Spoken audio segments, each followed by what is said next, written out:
تو رسول اکرم صلی اللہ علیہ وسلم کی دوسری صاحبزادی حضرت رقیہ ہے، جن کا ذکر آج میں کرنا چاہ رہا ہوں۔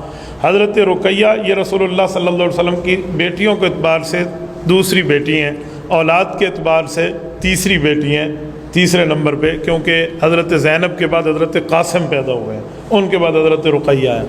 تو سیدہ رقیہ رضی اللہ تعالی عنہا یہ حضرت عثمان غنی رضی اللہ تعالیٰ کی بیوی ہیں۔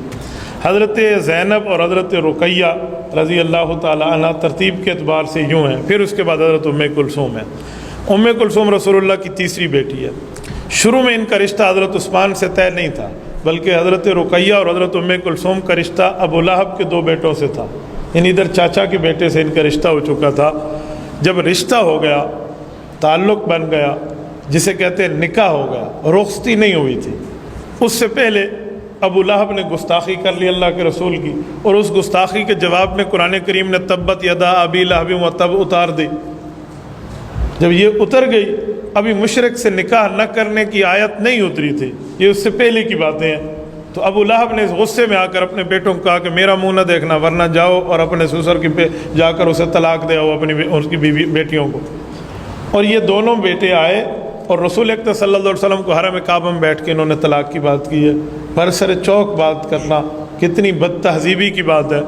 تو انہوں نے سمجھا کہ جب اتنی بڑی شخصیت ابو لہب بڑے پیسے والا اور نامی گرامی آدمی تھا، اس کے بیٹوں نے انہیں طلاق دے دی ہے تو اس کی بیٹیوں کا رشتہ نہیں ہوگا۔ کافر اپنی تدبیر کر رہا تھا اور رب کی تدبیر اس پر ہنس رہی تھی۔ اللہ نے یہ رشتہ آسمانوں پہ لکھا تھا تو زمین والے رشتے اس کو کیسا توڑ سکتے تھے؟ تو اللہ پاک نے ان کا رشتہ حضرت عثمان سے کرایا رضی اللہ تعالیٰ۔ اور حدیث پاک میں رسول اللہ صلی اللہ علیہ وسلم نے فرمایا ما زوجت من نسائی ولا تزوجت ما زوجت من بناتی ولا تزوجت من نسائی الا باذن جاء به جبرائیل، کہ میری بیٹیوں کا رشتہ دیتے وقت اور بیویوں کا رشتہ لیتے وقت جبرائیل آئے اور ان کے حکم سے میں نے رشتہ لیا اور دیا ہے۔ تو حضرت عثمان کے لیے جبرائیل علیہ السلام آئے اور رسول اللہ نے اپنی بیٹی کے رشتہ حضرت عثمان سے کر دیا۔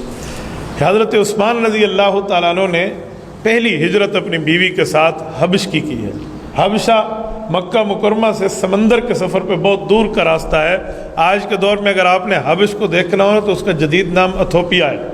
یہ ایتھوپیا ملک حبش کہلاتا ہے۔ حضور پاک علیہ السلام کی یہ بیٹی حضرت عثمان کے ساتھ اسی طرح سفر کر کے گئی ہیں۔ یہ سمندری سفر میں آئی اور گئی ہیں، زندگی میں پہلی بار، نوجوانی کی عمر، اور سمندری سفر اور سمندری آب و ہوا سے واسطہ، اس سے ان کی بیماری شروع ہوئی۔ مدینہ منورہ ہجرت کے وقت ان کا انتقال ہے، تو یہ انتقال شہادت ہے، کیونکہ سفر ہجرت کی تکلیفوں کے باعث ہوا ہے۔ تو جس دن ان کی تدفین ہو رہی ہے، اس دن رسول اکرم صلی اللہ علیہ وآلہ وسلم بدر سے فاتح بن کر واپس تشریف لا رہے ہیں۔ تو جنگ بدر بھی، اور ادھر سے اس کی خوشی، اور ادھر سے حضرت رقیہ کا انتقال۔ رسول اکرم صلی اللہ علیہ وسلم نے اس بیٹی کو قبر میں اتر کے خود قبر میں تدفین کر کے قبر میں خود لٹایا ہے، خود سلایا ہے۔ بلکہ بعض روایتوں میں آتا ہے کہ اللہ کے رسول نے اپنی چادر مبارک کفن کے ساتھ بچھا دی تھی۔ تو یہ رسول اللہ صلی اللہ علیہ وسلم کی بیٹی ہیں، حضرت عثمان غنی رضی اللہ عنہ کی پہلی بیوی ہیں۔ حضرت عثمان غنی اس کے بعد پریشان رہنے لگے، تو اللہ کے رسول صلی اللہ علیہ وسلم نے پوچھا تھا عثمان آپ پریشان ہیں؟ کہ یا رسول اللہ آپ کا رشتہ، آپ سے رشتہ ٹوٹ چکا ہے، اس سے بڑی پریشانی میرے لیے اور کیا ہوگی؟ تو حضرت ام کلثوم جو ابو لہب کی دوسری بیٹے سے نکاح تھا، انہوں نے طلاق دی تھی، یہ بیٹی حضور پاک علیہ السلام نے حضرت عثمان کو دی۔ یعنی حضرت عثمان کو حضور پاک کی دو بیٹیاں ملی ہیں۔ آدم علیہ السلام سے لے کر رسول اللہ تک 1,24,000 انبیاء ہیں۔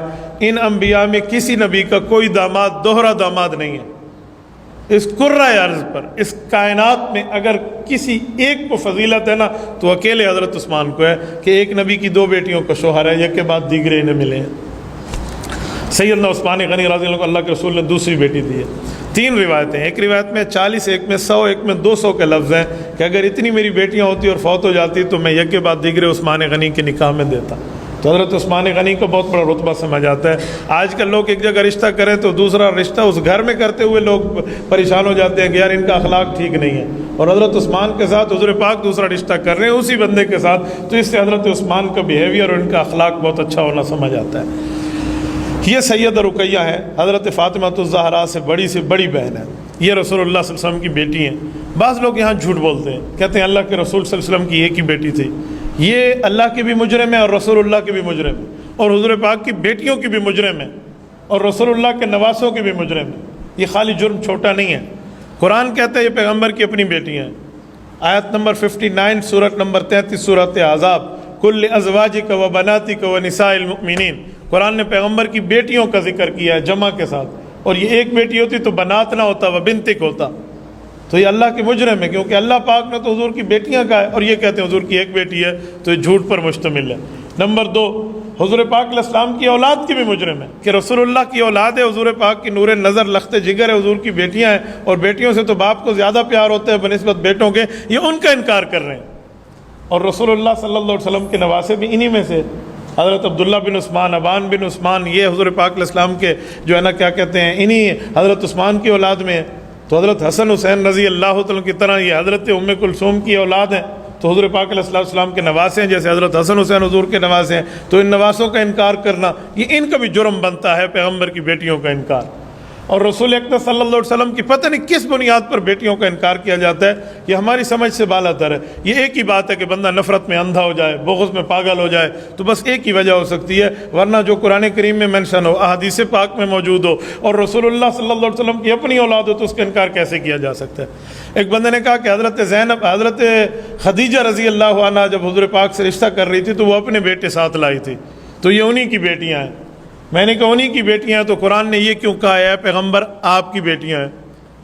کہتے ہیں وہ بھی تو حضور کی بیٹی۔ میں نے کہا جی نہیں، اسے ربیبہ کہتے ہیں، عربی زبان میں بیٹی نہیں کہتے، اسے تو سریکی میں بھی، ہماری سریکی زبان میں بھی بیٹی اور بیوی جو بیٹی لائے اس میں نام علیحدہ علیحدہ ہے، نہیں علیحدہ۔